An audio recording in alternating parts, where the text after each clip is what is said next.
Satkamaya Tamasoma Jyotirgamaya Mrityorma Amritam Gamaya Aviravir Magedhi Rudrayate Dakshinam Mukham Tenamam Pahi Nityam. May the Divine lead us from the unreal to the real, from darkness to light, from death to immortality. May the Divine Consciousness fill our hearts and protect us.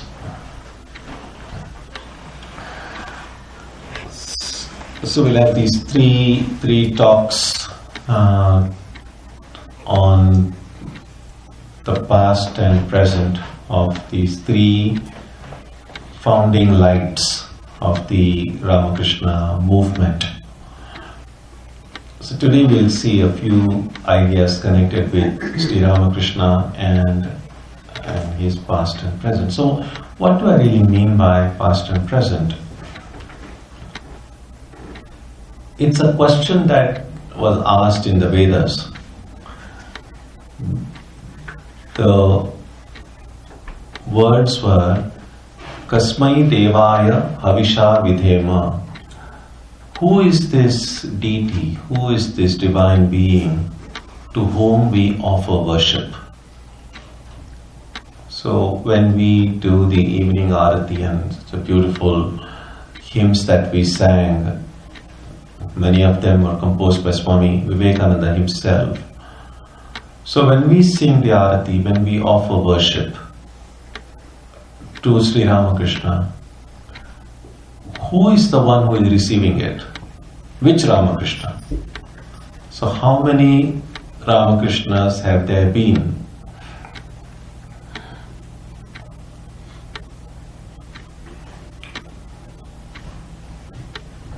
One obvious answer to that is Ramakrishna is one who was born in Kamarpukur in the year 1836. He lived for about 50 years, passing away in 1886. And many of you, I imagine most of you, have read his life and know some of the important landmarks of his life. And what his life represents resonates with our head and heart to a lesser or a greater degree. And that's what makes us want to know more about him. So there is the Ramakrishna of history.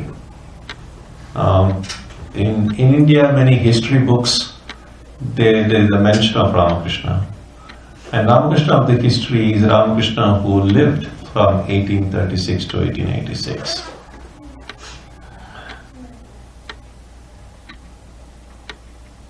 But as a person of history, Ramakrishna is bound in time. 50 years, separated from us, the long, not as much separated from us as the way Krishna and Rama are. But nevertheless, even if it is a little over 130 years after his passing, but still that's quite something. That's quite a gap. And if you are living somewhere in Kamarpukur, then the spatial distance may not have been much, but now from Pittsburgh to Kamarpukur is quite some distance. So we are separated from him in space, separated from him from time. And so what can the Ramakrishna of history do to us?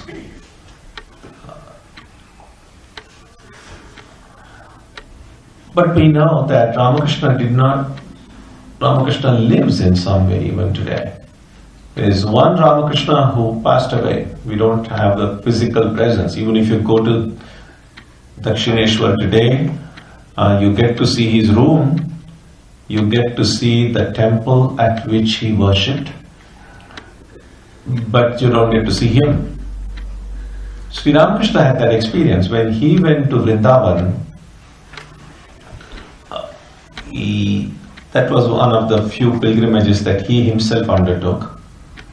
And we read in his life that as he saw those different sites connected with Krishna's Leela, Sri Ramakrishna said, all these places are there, but Krishna, where are you?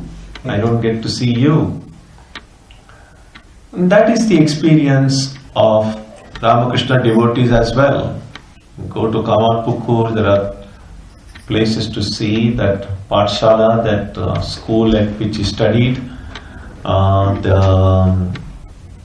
whatever is left of that mango orchard here today, then that cremation ground where he used to go and meditate. And we get some general idea, although the place is developing slowly, we get some idea of how that village may have been at the time of Ramakrishna. With a little bit of imagination, we get some idea. But we don't get to see him because Ramakrishna history is gone.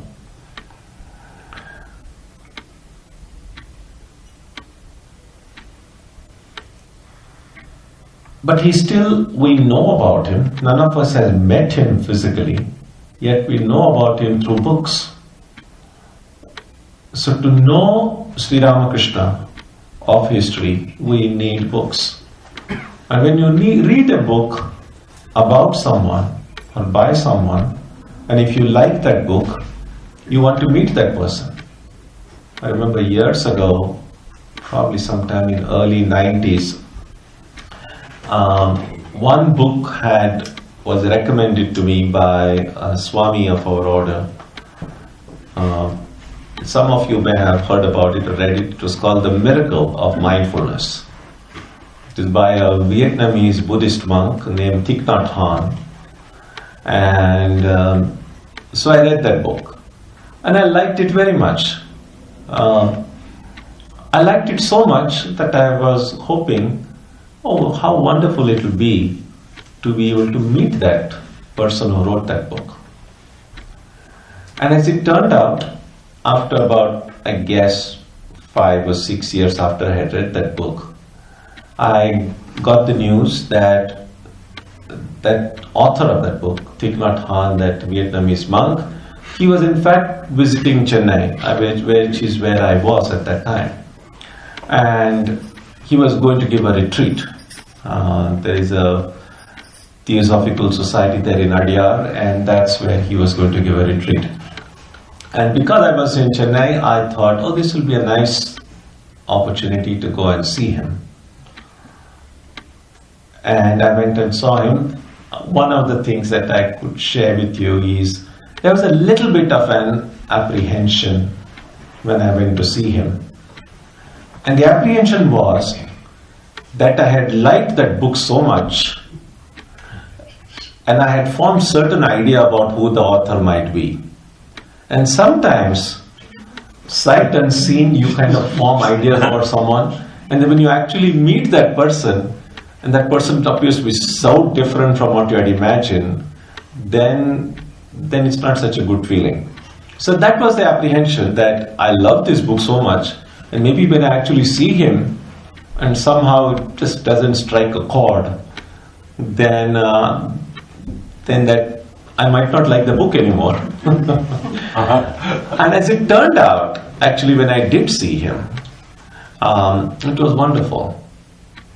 It's truly a very nice experience. In fact, after meeting him, he invited me over to, although I had not registered for that retreat, I had my duties at the center in Chennai, so obviously I could not attend those. It was probably a 5-day retreat, and it was pretty expensive, I think, by Indian standards. I think it was something like 5,000 rupees of 20 years ago, so it was quite expensive. And there was no way. So I didn't even know whether I would be allowed to go because I wasn't registered. In fact, at that gate itself, the main gate to the Theosophical Society, they were all checking whether people had the registration, whatever, form or something, the acknowledgement whether they were registered or not. Luckily, I was in these robes, and in India, this works as a universal license for everything. So they didn't dare to ask me whether I had it, so I could just go. But nevertheless, I did not step inside the hall because I knew I wasn't a delegate, so I didn't want to just gate crash like that. So I stood outside, and then he came. And then it was wonderful. So and then he bowed the way the Buddhists do. And I just told him very briefly that I had read his book, I liked it very much, and I just wanted to see him. And he was very gracious. He invited me inside. And so every morning he would give a talk as the retreat began. And those, they call it the Dharma talk. And so he invited me over he said, you're welcome to 10. And I said, I'm not registered. He said, doesn't matter, you come as my guest. So I was able to attend those Dharma talks for a few more. I just attended that main talk. I couldn't stay for the whole day. And on the last day of that retreat, he invited me over for lunch. So that was supposed to be a very traditional, well, as much as traditional you can make it. So they wanted to kind of recreate how the Buddhist monks used to do bhiksha and then have that bhiksha food. So they invited me over and said, you can join us for that big ceremony, that very ceremonial lunch. And so then, besides me, there were, of course, he had his big group of Vietnamese monks with him, and there were a few Tibetan monks were there. I think 1 or 2 Chinese were there, and they were all Buddhist, and I was the only Hindu monk there. And so for that lunch they said, everybody bring your own bhiksha bowls, begging bowls. And I told them, I said, we don't carry any begging bowls. And they said, no, don't worry, we will supply you one. And so apparently, at the time of the Buddha's time, they would all go in a line for begging. And it was according to seniority. So obviously the Buddha was the most senior during Buddha's time. So he would be leading the thing. And then according to the seniority, they would go. What I really appreciated in that was that they wanted to know which year I was ordained. And as it turned out, most of the monks who were with him were very, very young. And so I was the 3rd senior most in that hall. What was wonderful was that what I truly appreciated was that they did not make any distinction whether I'm from a different tradition, I'm from a different distinct, but they just said, as monks, we are all same. So they didn't make any. So that was nice.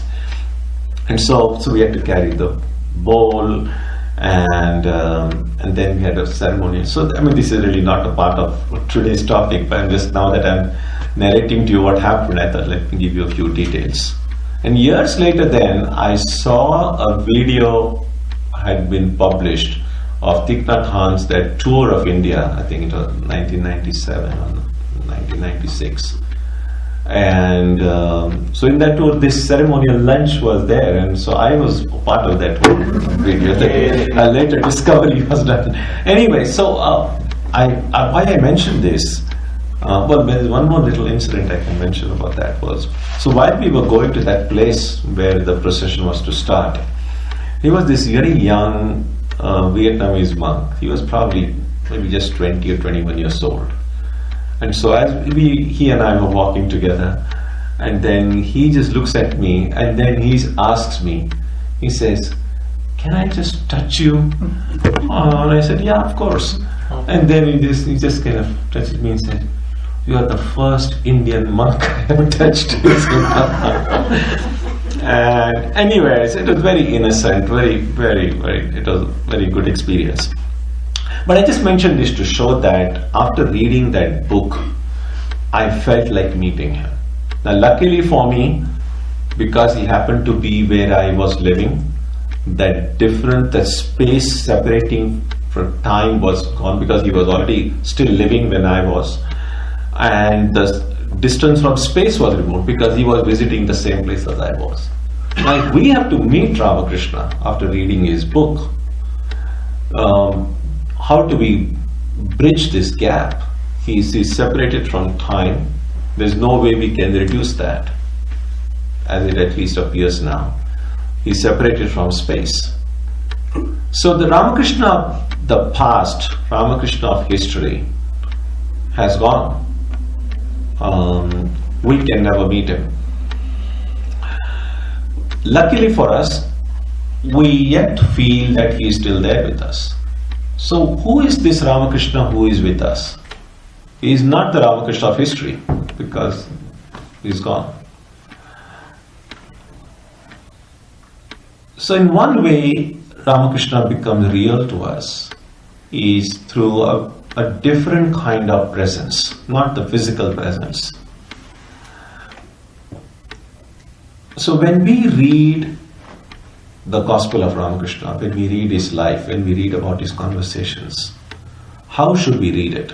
One way of reading about Ramakrishna is, well, here is this book about someone, a great person, and if you believe him in an avatar, it's an incarnation, but he lived more than 100 years ago. So you can read his books as a person of history. You can, when you read the Gospel, you can see, oh, this is what Ramakrishna told those people at that time. Which is good, which can be helpful, but yet we are still separated from that story. Now, if we want to bring Ramakrishna of the past to Ramakrishna of the present, we need to somehow insert ourselves into that story. So when we read, for instance, Ramakrishna is sitting in this room in Dakshineshwar, in that little bed, and then sometimes the names are mentioned in the book. There is Bhavanath, Paltu, Narendranath, Rakhal, and so on. They are all sitting. As we read this, can we, if we have a little bit of a creative imagination, we can say, well, I am sitting there along with them. So if Ramakrishna of the past cannot come to us now, we can go, at least mentally, to that time. We can see ourselves sitting there. This is not a new idea. Though some of you may have seen, and I noticed this first when I was visiting Italy, and some of those old churches, and many of these great paintings there, all of these big paintings that we see done by great artists, and most of the artists were very poor, and to do even, you may have the art, but to do all this painting, you still need some financial support. From where are you going to get the color and the canvas and all of that? So all of these great artists, they had some patrons or someone who commissioned the paintings. And they were usually wealthy people who had money, who had appreciation of the art, but who didn't have the skill to draw. But they then paid these artists and say, okay, draw this. And many of the big paintings in the churches there, in Rome and Florence and other places, are oftentimes incidents from the life of Jesus. Then great art, great paintings. Now, if you have a guided tour, because sometimes when we just kind of go and see them as tourists, then we can enjoy it, it's nice. But if you have someone, an expert in that field, trying to explain to you, then we get to know many more details than what we would have otherwise known. And so I had a guide to show me, and then what was interesting was the guide was giving some of the details which might have escaped our attention otherwise. And that was some of these big paintings. So obviously a painting from a Jesus' life, we can identify who Jesus is. Maybe we can identify Mary and some of those prominent parts of people who are around him. But oftentimes the guide would point out in that crowd one person who was actually the donor of that painting. So oftentimes the either expressed or unexpressed condition or tradition was, whoever is paying for that painting, the painter would then somehow insert that person in that. So at least in picture, the donor has satisfaction. Oh, I was there, at least in this idea, when Jesus gave those teachings.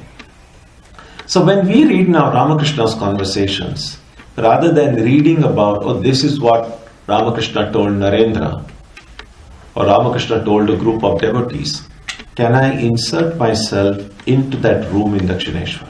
And if you have been to Dakshineshwar or seen photographs of that place, then it becomes a little bit more easier to kind of put yourself somewhere.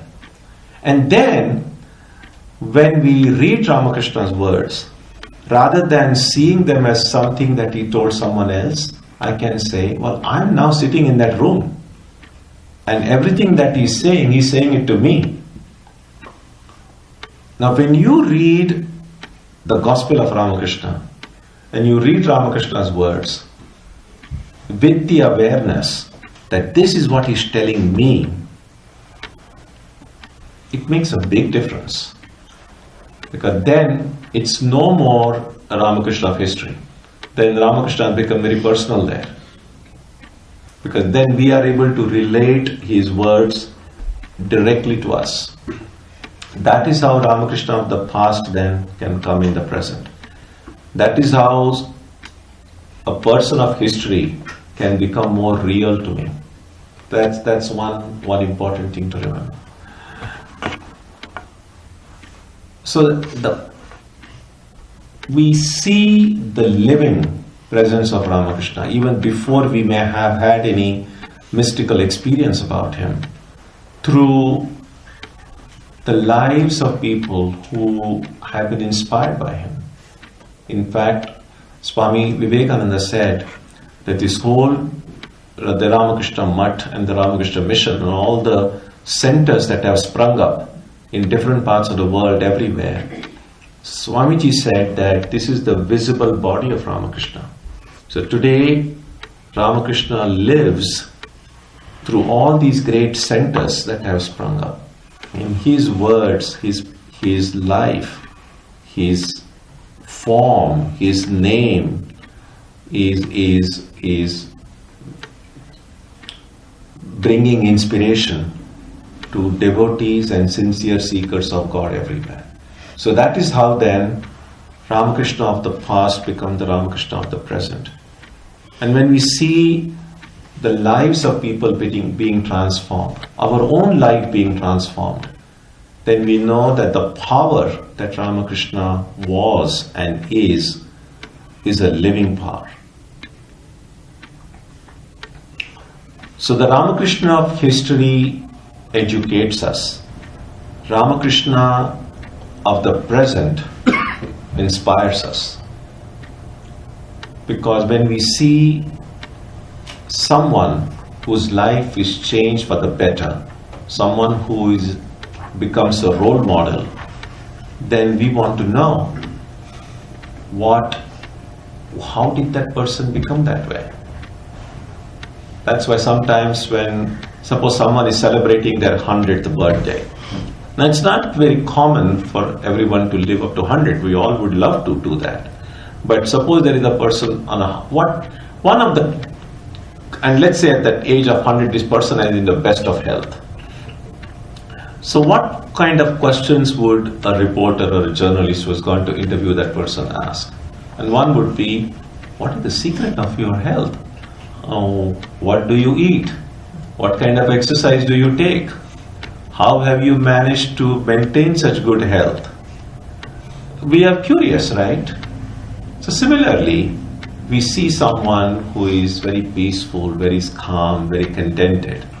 Then anyone would be like, oh, I get so agitated, I am so upset. And this person I see is always happy, always peaceful. What is it that this person does?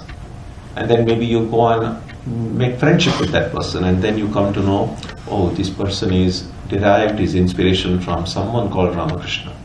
And then you say, oh, is that so? Then, well, what book do you recommend? And so that's how then a lot of the way Ramakrishna has become known, his name has spread in the world, not so much through advertisements. In fact, right from the beginning, the Ramakrishna mission has been very notorious for not being very aggressive in selling them. It has always been very low key, but yet it has spread everywhere through a living example of people, monks and devotees, sincere seekers of God. And then just by looking at them, more and more people come to know. Even within the family, you would have seen it's not always that everyone in the family, let's say, is devoted to Ramakrishna. But the beauty is this: oftentimes, even if there is just one person, and you don't have to try to aggressively push Ramakrishna on other people. If Ramakrishna inspires you, just see what is it that you try to live according to the way Ramakrishna taught. That will help us, and to the extent we are able to transform our own lives, those in the immediate circle around us, whether it's our family, friends, that is a more powerful way to preach than through words. Preaching through words is a very indirect way. As Swami Vivekananda actually explains it in one of his lectures. We might think, or not directly hearing someone, this seems to be a very direct process of learning. It's not really that as direct as we think. Because when you listen to a talk or a lecture, for instance, like what's happening now, it's not as direct as it is.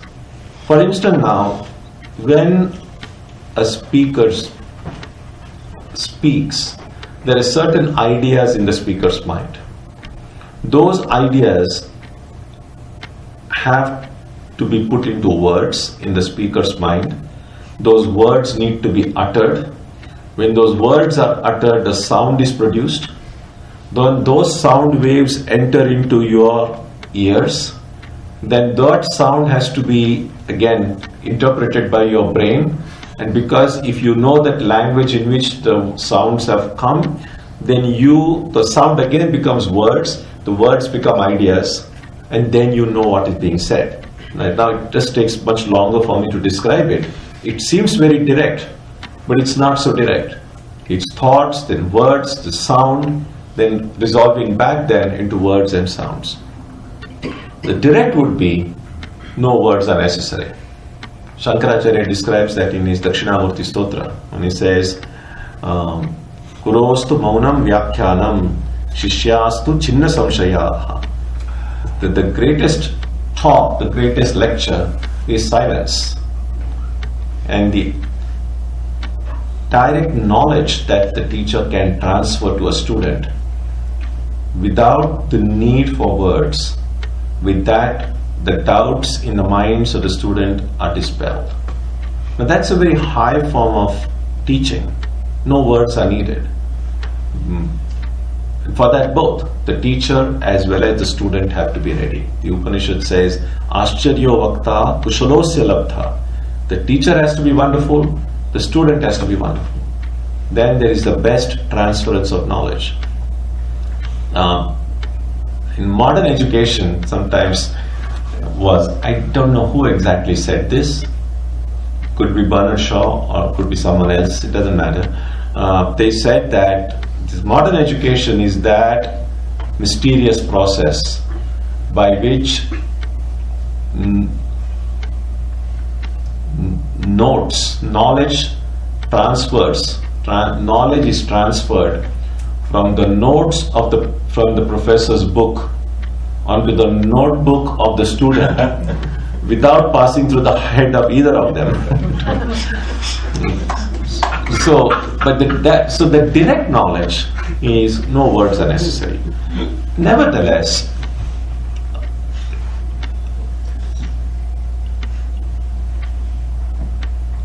the power of life is very important, and this is important for all elders in a family, parents, grandparents, teachers.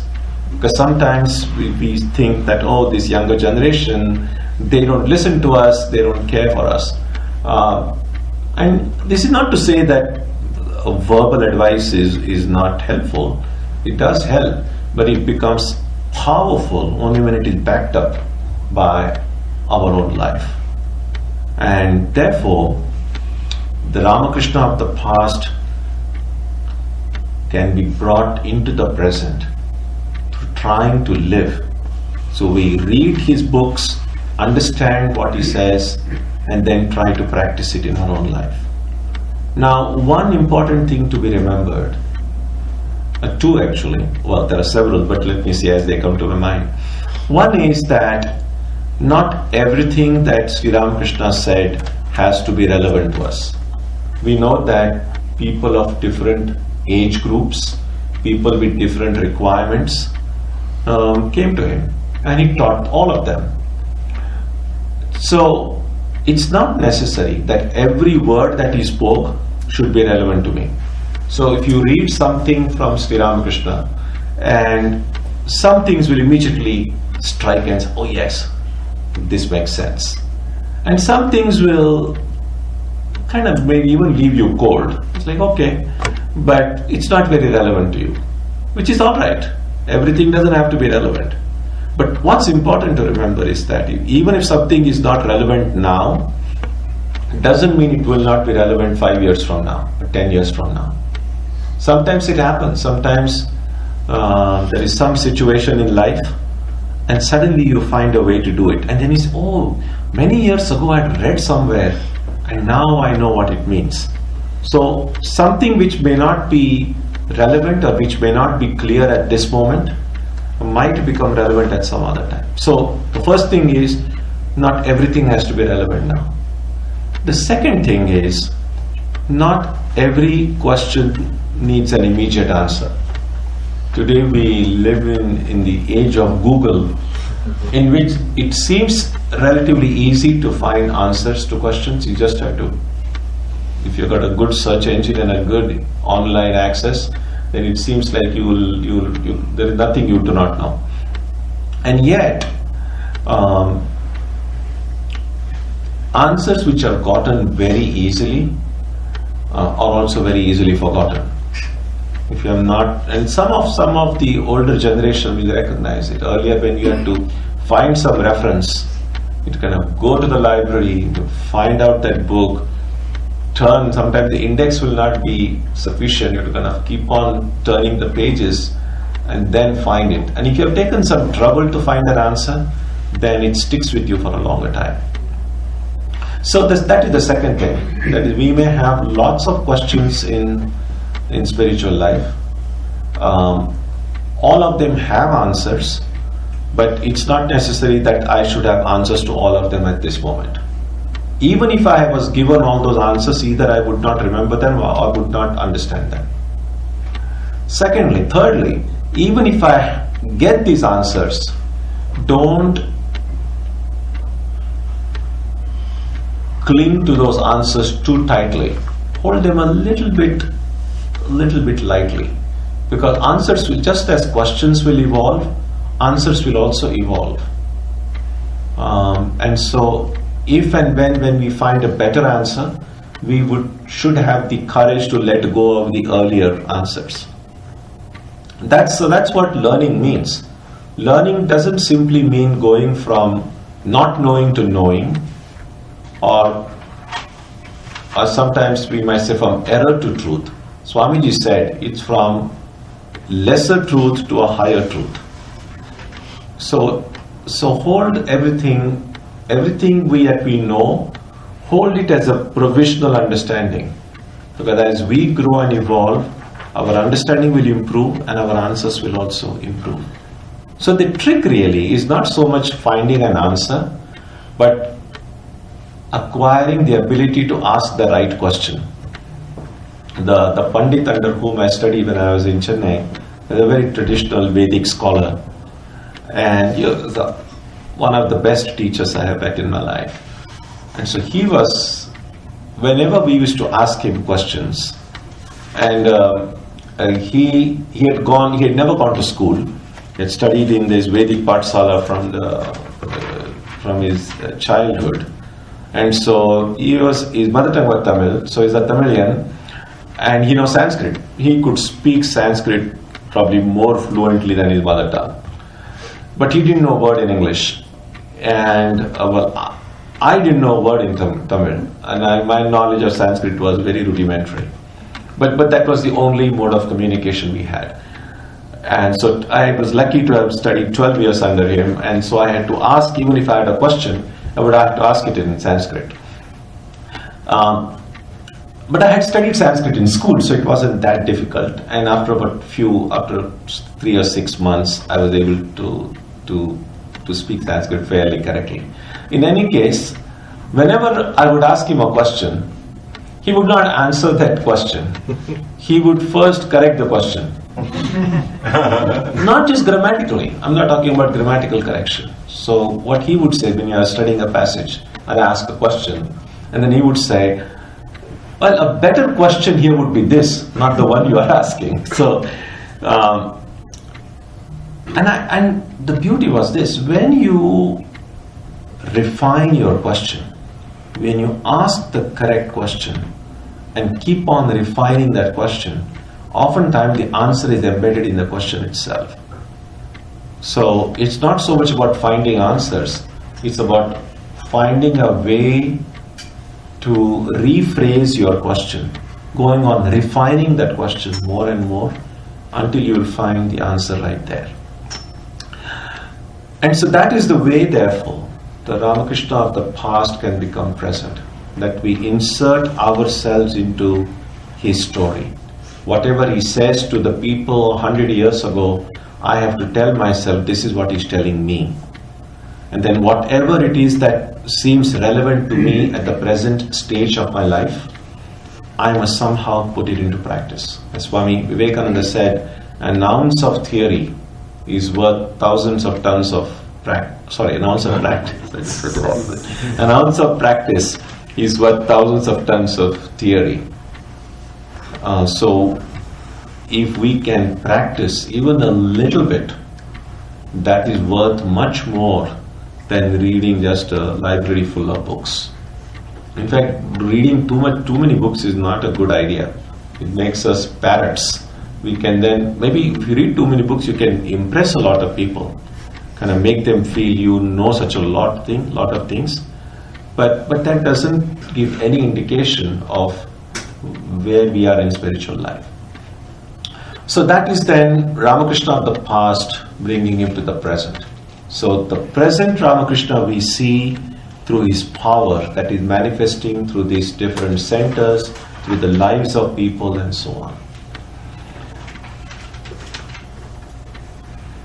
But we need to bring Ramakrishna still closer to us. Ramakrishna of the present can inspire us. Ramakrishna of the past can educate us.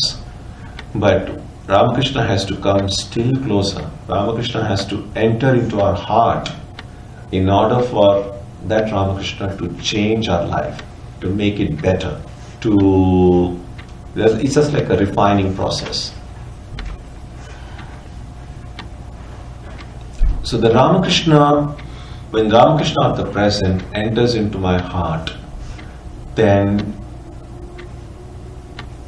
the separation that we experience, that separation from space and separation in time, is completely eliminated in the heart. So those of us who meditate on Ramakrishna as our Ishta, the Ramakrishna that we see in our heart is not the Ramakrishna of history. The Ramakrishna of history lived in Dakshineshwar and Kamarpukur. He is not in my heart. He is not just the power that we see manifest in society. Ramakrishna of the heart is the real living Ramakrishna, who is living now, this very moment, and in this very place, not separated from me by even a millimeter. I think in the Quran there is something to the effect that the Lord, Allah is closer to you than your jugular vein. Is that how it's pronounced? Apparently, jugular? Jugular? How do you pronounce it? Jugular? Jugular vein, yeah. So apparently isn't it somewhere here or what? Somewhere there, yeah. So the idea is, again, so that is like our whole, apparently that's if it's cut or missing, the life can go, right? So my very existence is very connected with that. And there is nothing that is closest to my being than the jugular vein, according to the Quran. That is the way it's been expressed there. And he said, Allah is closer to me even than that. So that's what is meant by God becoming not just from the past to the present, but just in the right now, in this present moment itself.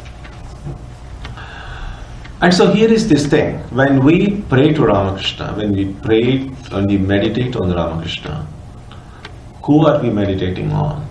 Now, many of us are fortunate that unlike some of these earlier deities, who are also very real, but oftentimes we have had to depend on the descriptions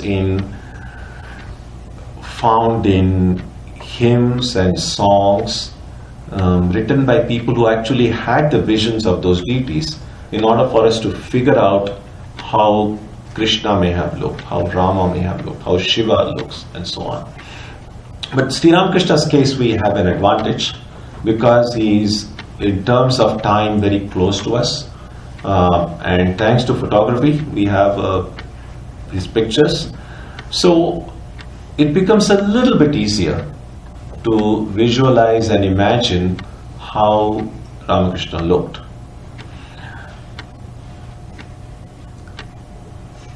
And we need that kind of help. Now, depending on whoever our Ishta is, we have to visualize the form of the Ishta.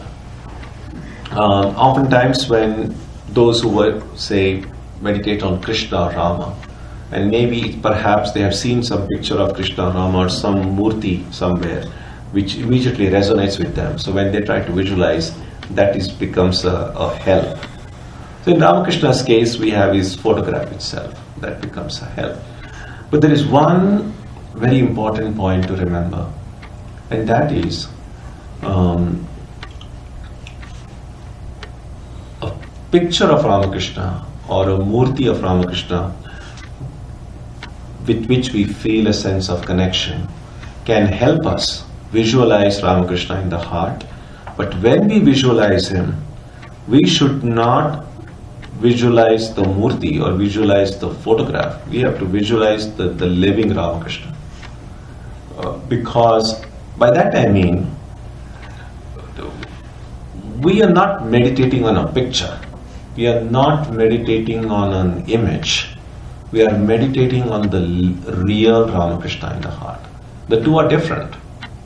It's like the picture of a mango is different from a real mango. The picture of a mango can remind me of a mango. But if you are to eat mango, then you can't eat the picture. You need a real mango. So a photograph of Ramakrishna or an image of Ramakrishna can remind me, can help me think of the real Ramakrishna. But the one who will liberate me, the one who will remove ignorance from my heart, the one who will give me moksha is not the picture, is not the image, is this living Ramakrishna, of whom the picture and the image are aids, are helpful for us to see it. There is no doubt that a special power does get manifested through that picture, through that murti. In fact, I think in the Ramanuja tradition, they speak about the Archavatara, even through the murti, through that a special power comes. That is true. Once someone asked that question to Holy Mother, that when we pray to Ramakrishna in a photograph or in an image, is he really there? Or do we have to just be a little imaginative and just kind of imagine him there? And what Mother said was, she said, Chaya Kaya Saman.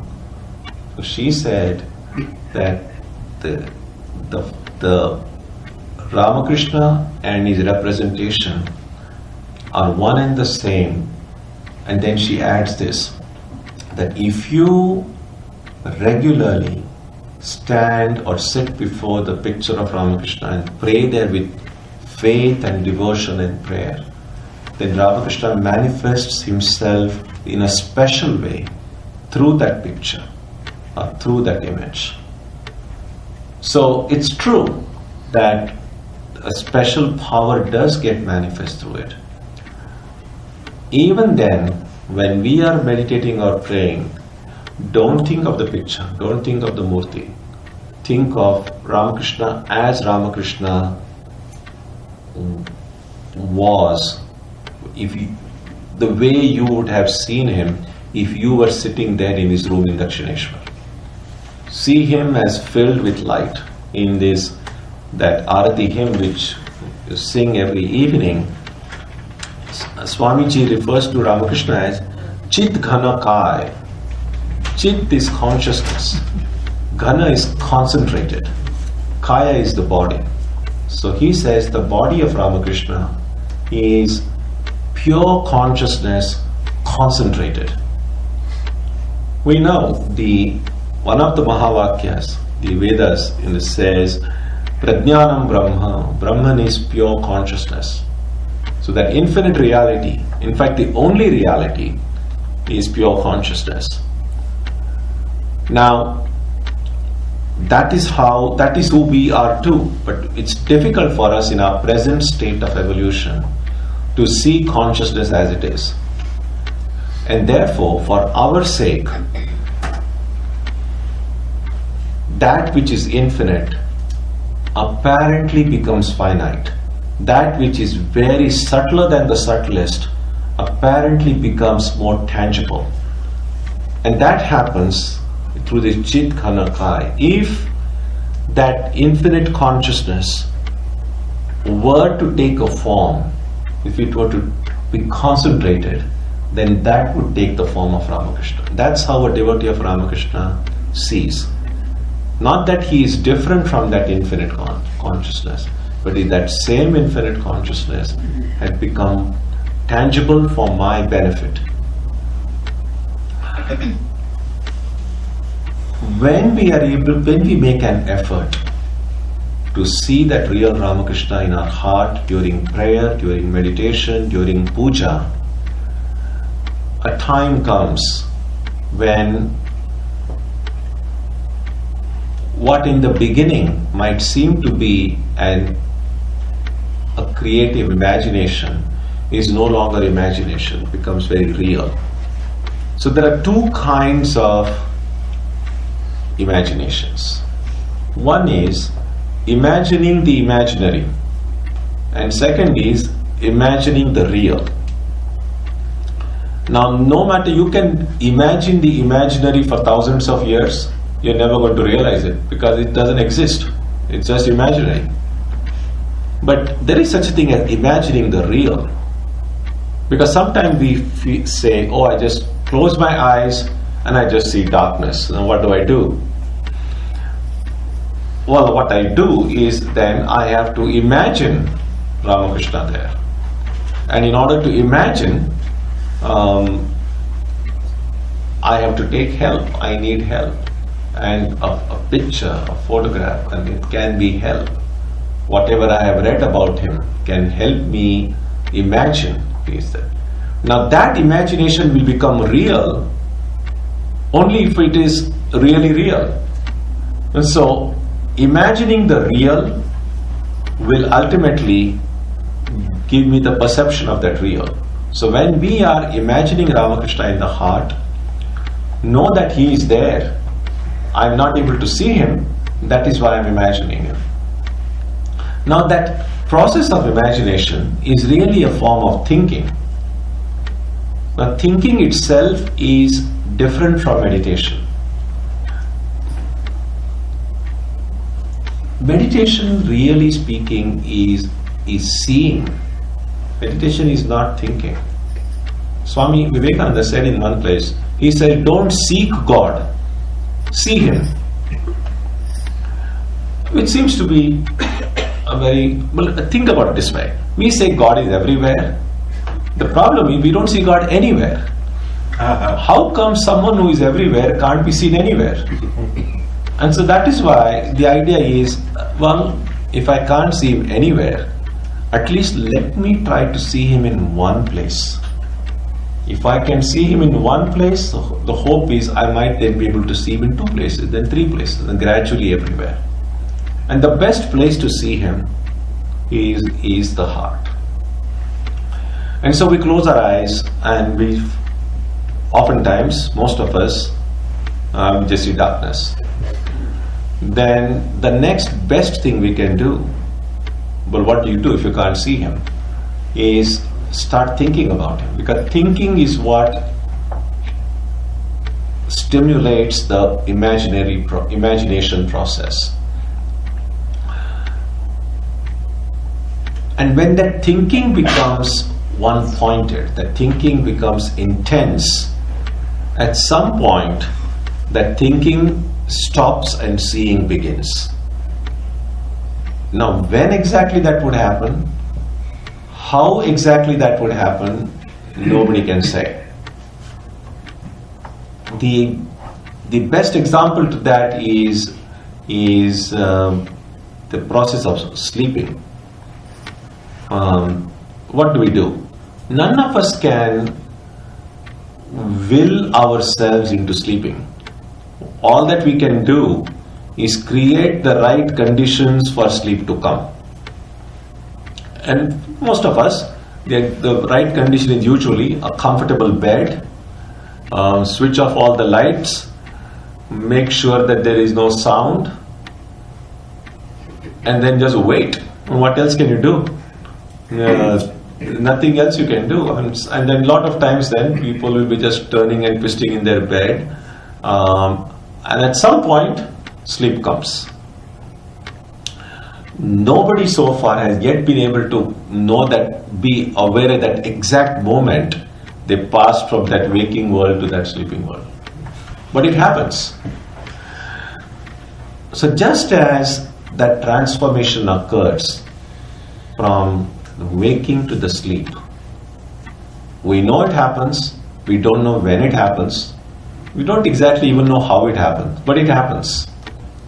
Exactly the same way, a person who is trying to meditate, all that this person has to do is think intensely of the Ishta and of nothing else.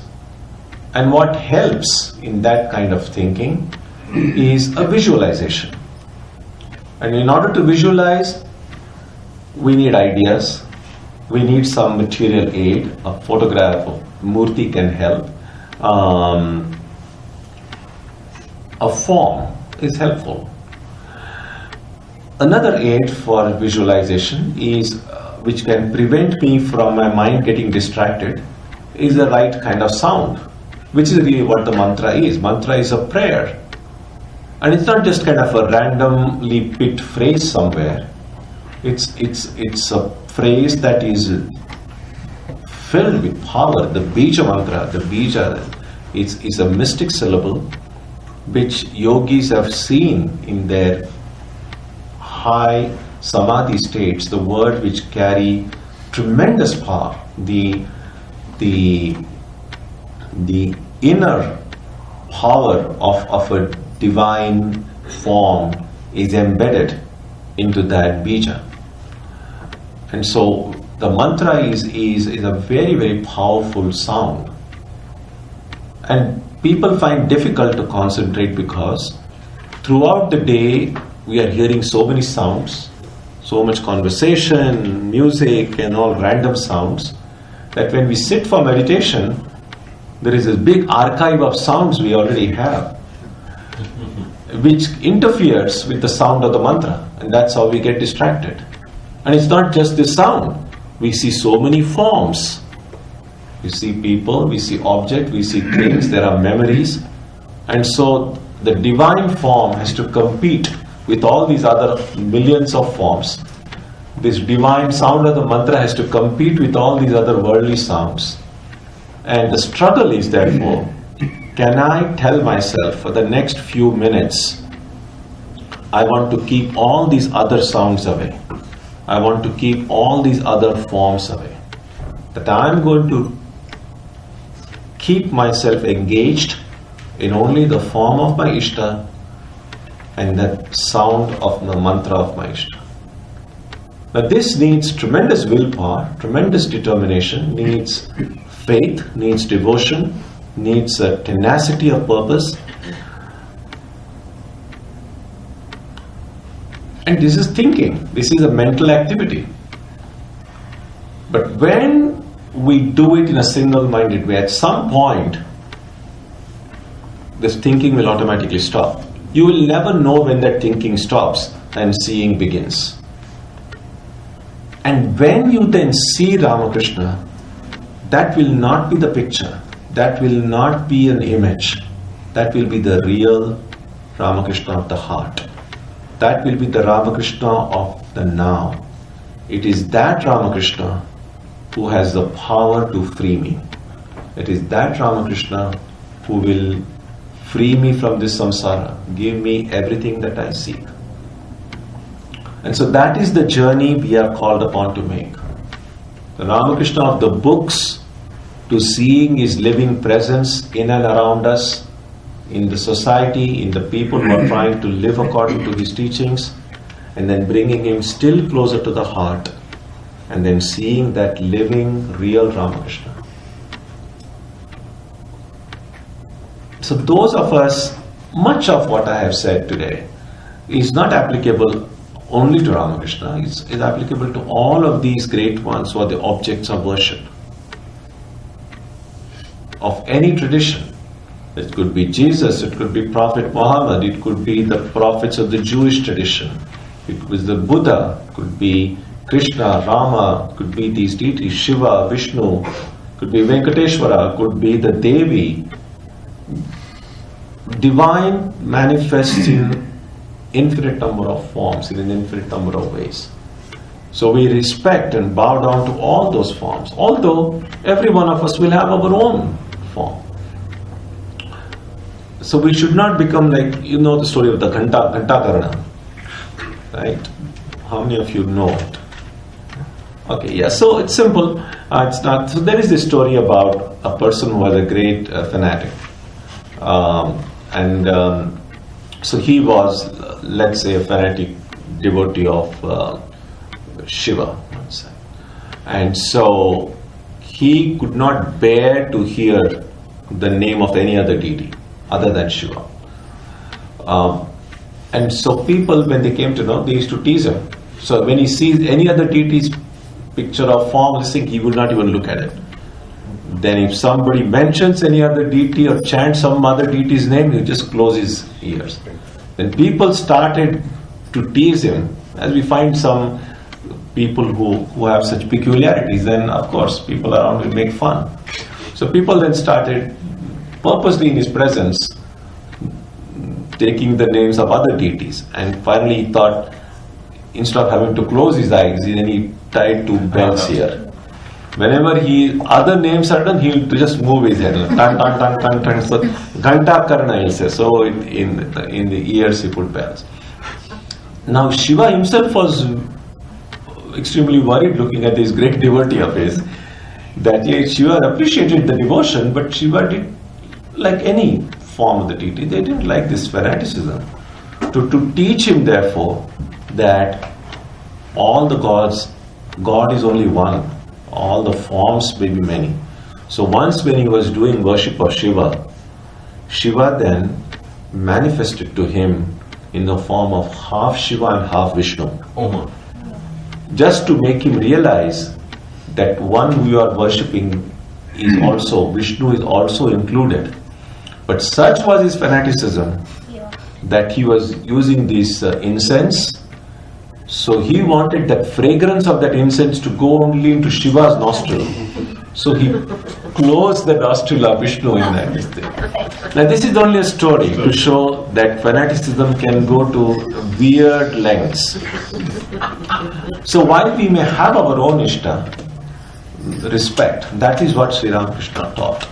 So if Ramakrishna has to become real in our lives, we must not be fanatics.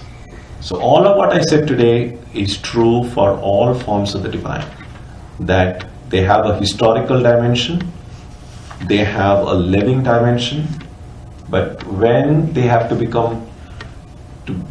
come and enter into our heart, only then we'll be able to touch, so to speak, the core reality of their being. So this is some of the ideas that I felt I could share with you today, speaking about Ramakrishna, past and present. So we have a few minutes. If you have any thoughts or ideas or questions, you can feel free to ask. Let's first have questions that are related to today's topic, and then we'll have some. Okay, so then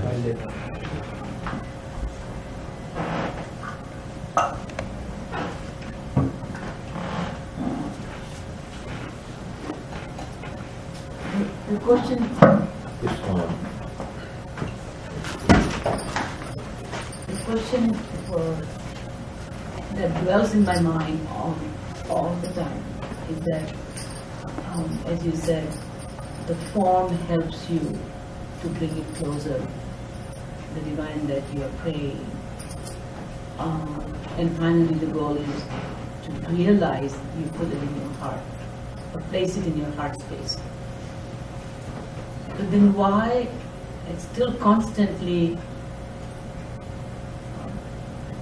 sometimes it becomes abstract, but sometimes it still remains in the image form in my heart. So, Next one, say that again. the form that I bring in my heart, sometimes it becomes, there is no image, but there is just the presence of that deity. But sometimes the image is necessary to feel the presence. So it's so confusing, and that's what constantly is my. Yeah, I mean, there is no rigid, very tight rule about this. The most important thing is that whoever is the object of your worship must become real to you. The form is not absolutely essential, but the reality of your object of worship is. If that reality can be experienced by you without the form, that's fine. In fact, there are sects which only do Nama Upasana. They just repeat the mantra. They don't visualize anything. And then there are others who only do visualization, don't do this. Again, people are different. One method may work for one, another will be work for others. So the important thing is that God is real, and that reality must show itself in our life. And how do I know that what I feel real is really real? How do I know that I'm not just imagining it? And I think as they say, isn't it? You say proof of the pudding is in the eating. So if what I'm seeing is real, then it will change me. It will transform me.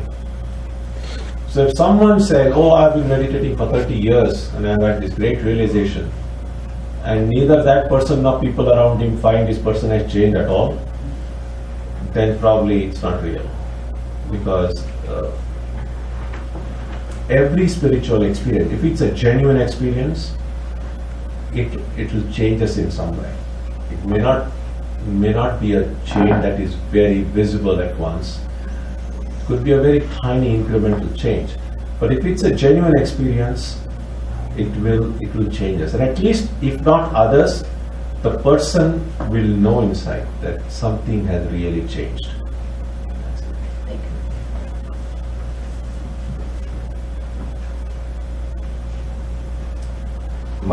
This is more of a private nature. teacher, so if you don't want to answer in publicly and want a one-on-one, I can do that. Well, so you can ask in publicly, I can answer in publicly. So the reason is, I always, after all these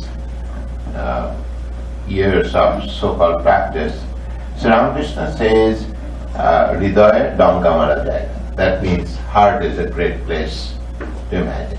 And in several meditational methods, the one that Hari teaches and through Swami Vanishananda's practice, and I have read in places, you imagine there is this chamber in your heart which is beautiful and light, and imagine, in my case, Ramakrishna or someone sitting there. He is looking out. That means, and then I have to detach myself from my physical body to go out there and to imagine him in my heart. That's what I understand. It may or may not be true. That is what they want. I have heard methods of, at least one Swami told me that sometimes it's so difficult, you can imagine that he is in your chamber on the first floor, and from the second floor balcony you are looking at him. All kinds of things. I find it extremely hard, even today, actually almost as hard as the first day, to go out and project me. And so what am I doing wrong, or that is not compatible with me? No, it's not. It's admittedly, it is more difficult than imagining you are sitting facing Ramakrishna. Yeah. I mean, that's something it's easy to imagine, because that's what we are always doing. You go to a mandir, the deity is facing you, you are facing the deity. So it's easier to visualize that. That can be helpful. It's not that that is absolutely wrong. But if seeing the deity facing you always keeps you separate from the deity. And even if the deity is in the heart but still facing you, it's still separate from you. So yes, it is a little bit more difficult to see the deity as facing in the same direction as you. But it can be done. In some cases it might take a little bit more time than in some other cases. But it's easier to do it. It's, in a sense, you're not like actually coming out of yourself. You're not like, it's like out of body existence or something like that. It's a kind of a metaphorical way of loosening, a little bit of a loosening of the ego. Right now my sense of I is so much connected with this body that it's even difficult to even imagine kind of coming out of the body at sea. And so, in fact, a couple of years ago, I had gone to Mayavati. Some of you may have gone there. And Mayavati is a center that Swami Vivekananda started. It's in the Himalayas. And so they have a new guest house there now. It's very well built. It's a very big one. And there is a Mayavati, yeah. The place, not the politician. Yeah, that's what. Why would? So that prayer space, they have a nice Om. In fact, if some of you have seen the live stream that we do in Boston now, presently we have a transparent Om, and that is actually the exact replica of the Om that we have in Mayavati. In fact, I saw it there, I liked it so much, so I got a replica made and then got it shipped to Boston. So anyway, so that Om, there is nothing in that prayer only. It's Advaita Ashrama, so there are no images or anything. There is just this Om. And so there were a group of devotees there, and so we were sitting in that. And so we tried a different kind of meditation, if you like. And that is, when you're sitting facing Om, we have the idea, well, I'm sitting here and I'm now seeing that Om in front of me. And what I suggested was, for the next few minutes, we all can sit And then rather than us sitting here and seeing the Om, mentally, I can go there. Mentally, I'm still sitting here. Mentally, I go where the Om is and see myself. So rather than me seeing Om, I go inside that Om and see if Om were seeing me, what would Om see? So that's one of the things you could do. So if you are used to seeing Ramakrishna sitting in front and the devotee sitting here, then the devotee can say, let me try to go inside Ramakrishna and see if Ramakrishna were to see, what would Ramakrishna see? So again, and there is no just one way of doing it, but I think it is very helpful. So don't be disheartened if you don't succeed in doing so, but it's not impossible. Maharaj, as a follow-up, sometimes it is possible to imagine not necessarily me going out and staring at him, but the following is easier. You can imagine him inside you, looking outside, etc., and you are walking, etc. Even there, that extra body thing will not happen. At least you can see that, which means that whatever I am doing is part of it. Therefore, for example, I cannot have many bad thoughts because he is now part of me and so on. That is an intermediate, which at the most, that is my high school. I have not have reached there for that PhD. And also sometimes one may not have to see the entire form of the Ishta. Sometimes there have been cases when people have said, oh, I've tried to visualize my Ishta and I'm able to see the eyes or the feet, which is fine. So if we find that seeing the whole form is difficult, I can just kind of open myself to that possibility that through His grace, some part might become visible.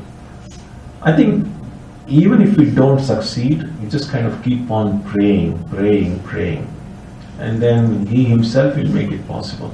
That's my strong belief. And please bless us. Well, that will come directly. I know, but you just make a call there if you can. Okay, I've done that. So, Maharaj, one other question is, you just mentioned about how do we know if the real is real. Can you just explain a little bit more in detail that when we imagine something, for instance, Sri Ramakrishna, we start to think it's real, but then again question is real? Yeah, that's why I said the validity can be seen from the effect it has on us. Because if we think like, oh, I've had this great experience and nothing has changed, I'm still the same old person, then probably it's better not to give too much importance to that. I mean, sometimes people have seen Ramakrishna, Mother, or any of these some divine images in their dreams. And then the question is, well,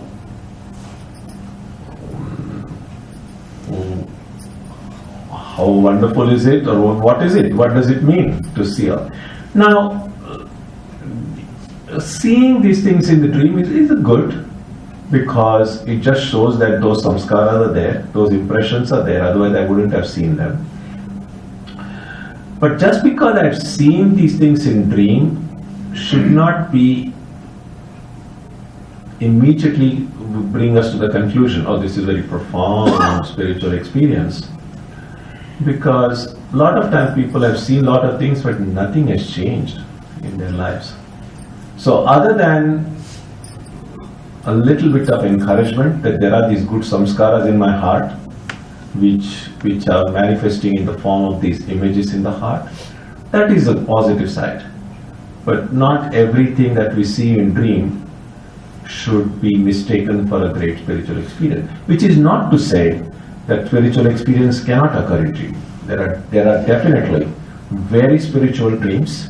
There are people who have received their mantra in dreams. We read in the life of Mother, that in sometimes people will saw Holy Mother go and give mantra to them in their dream, and that time Mother was still there, And so they went afterwards and met mother and told that you came in my dream and gave mantra, and then when mother gave the mantra, it was exactly the same mantra that was given in the dream.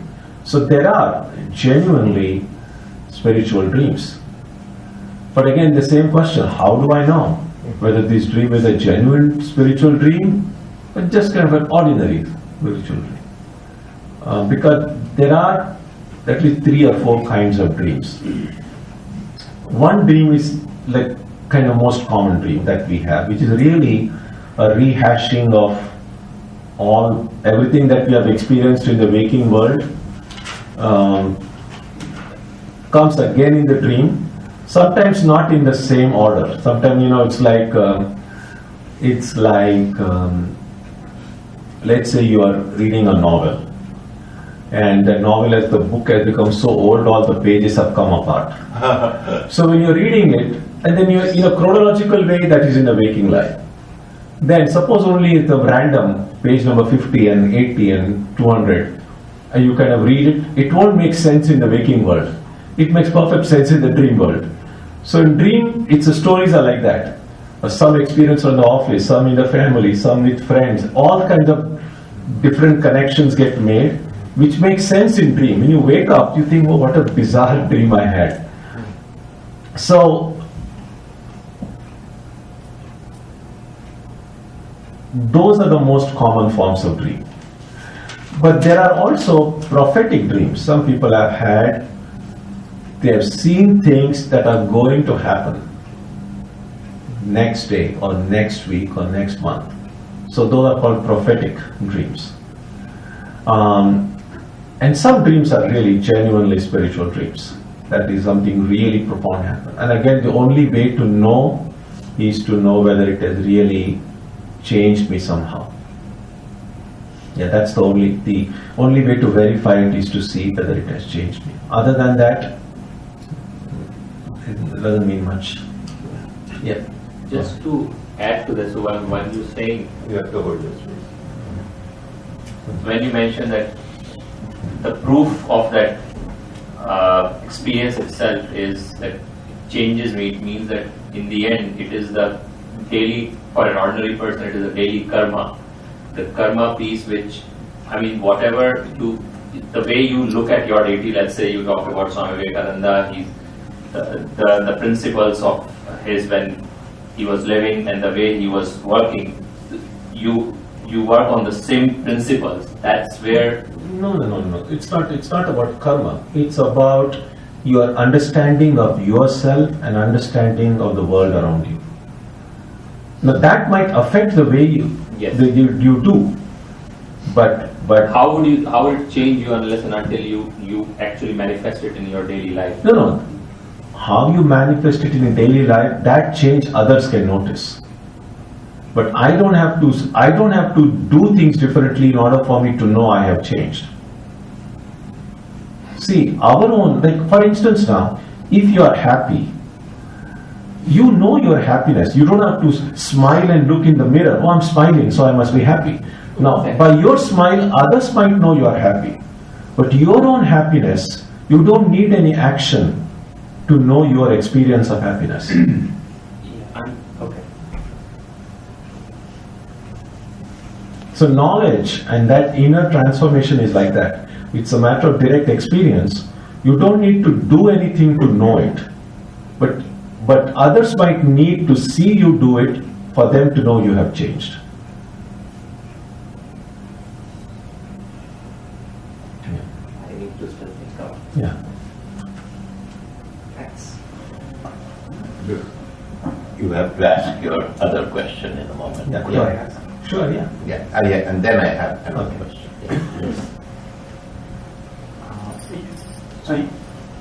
Please forgive me, you may find if it's like too naive or too silly.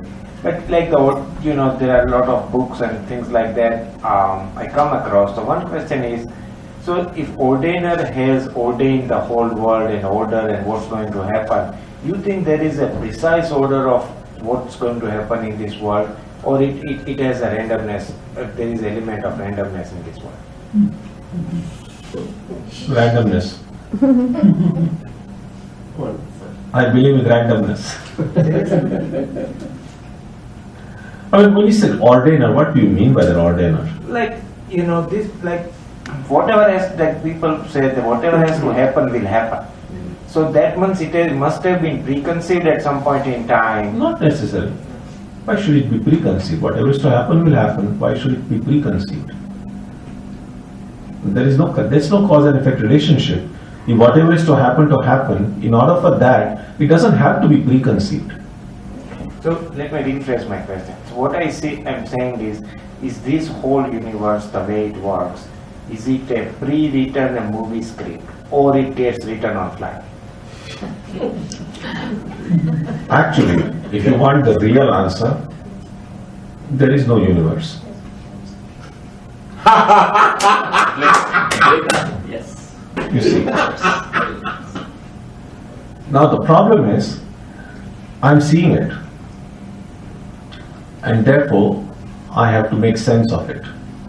But it might make sense now, but when you, it's a little bit what I said before. In the dream, everything makes sense. Everything appears very logical. It follows all the laws of the dream world. When we wake up, not always, but many times the dreams appear very bizarre. It just doesn't follow the laws of this world. Right? So therefore, in the dream, if you ask like, from where did this dream world come? And the correct answer is, it doesn't exist. But you are not going to believe it, because you know a dream to be dream only when you wake up. So that is how your question is, that in this universe, and I'm just saying it doesn't exist. See, even if inside our dream, if someone were to come and tell me this is a dream, you're not going to believe that person. But that person is telling the truth. You see? And so just as dreams are random, and yet the way our human mind is programmed, we want to see connection. Randomness frightens us. And so what we call laws is only some pattern, a sequence. And when we see a sequence, then we say, okay, this is the cause, this is the effect. We still don't know anything, we have simply formed a sequence. But the moment we find a cause and effect relationship, we somehow feel satisfied and say, okay, now I know. But for all we know, for instance, Swami Vivekananda said, the law of gravitation, for instance.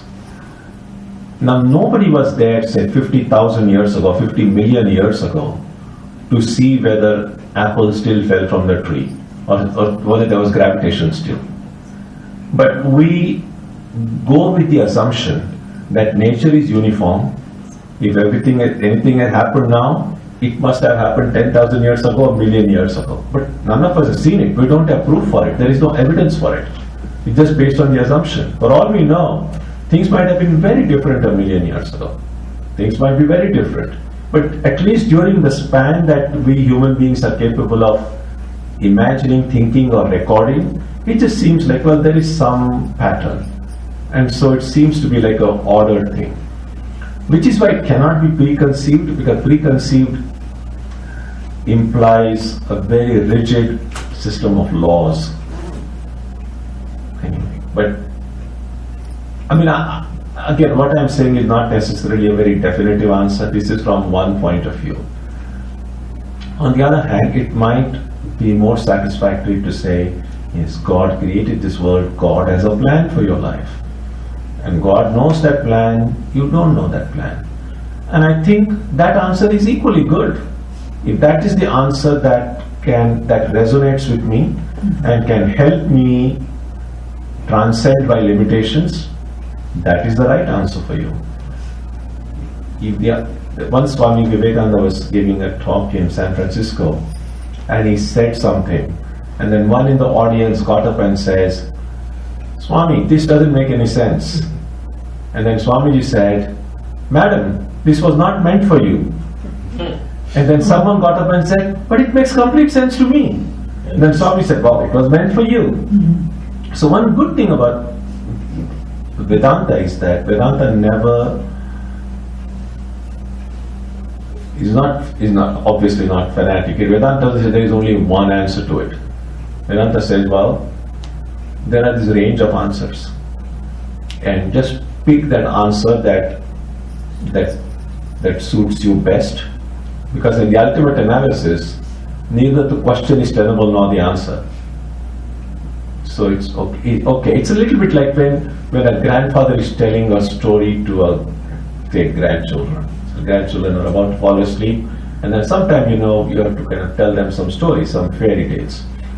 And so you tell them a story. Here was this one big demon, and then he had blue eyes, and he had this blah blah blah. You give some description, and then the child listens to it and then goes to sleep. And then next day or a week later, he said, "Grandpa, tell me a story." And then you start telling a story. I said, no, tell me of that demon that came. And you have completely forgotten what kind of demon it was. It's like, so you are... made it up. And then, what do? But for that child, that's very real. And they're like, no, that was not. That demon had blue eyes, not bright eyes. And so you have to then understand at what level the child is and say, yeah, there is that demon. Oh, it had a blue eyes and so on.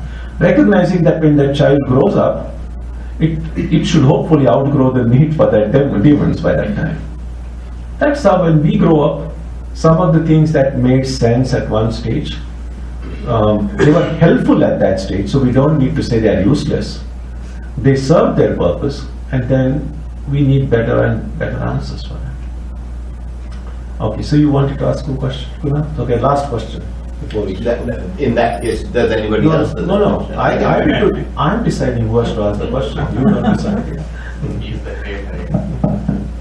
Maharaj, I was going to say, based on what he said, asked the question that how do I know my own difference? And you said about joy. This has happened in my personal life. And I just wanted to help him. We have this permanent traffic jam on I-376 going westward just before the Squirrel Hill Tunnel. It's terrible. It's just terrible. And the reason being, and I would used to call them stupid guys on the left lane and on the right lane are driving slowly in the tunnel because they are scared or whatever. There's nothing bothering them. The moment they come out, they drive very fast. So, and this is man-created. And I get frustrated and I got angry. And then one day Hari taught me, said that he says, what's the point of being angry? Will you make the traffic go faster? No. It's just you are causing your own. And for several years I could not do anything about it. I knew what Hari was saying. But these days with Kirsch, when I go there, and even if it is, I don't get panicked anymore. So I have at least on that small thing, I've improved. So that's a spiritual practice. And I have read many times this. I have done what We have Dai to hold this. What Dai is saying, I have done in my personal life. The same thing, that do you need to react? So my point of view when I was asking you is, again, this is still an action. I'm not reacting. It's still a karma. I may choose to react. I may choose not to react. It doesn't mean that I was talking about a physical action where somebody can see me. So even this attitude of mine, which has changed me because of my devotion, dedication, is still a kind of a choice I have made.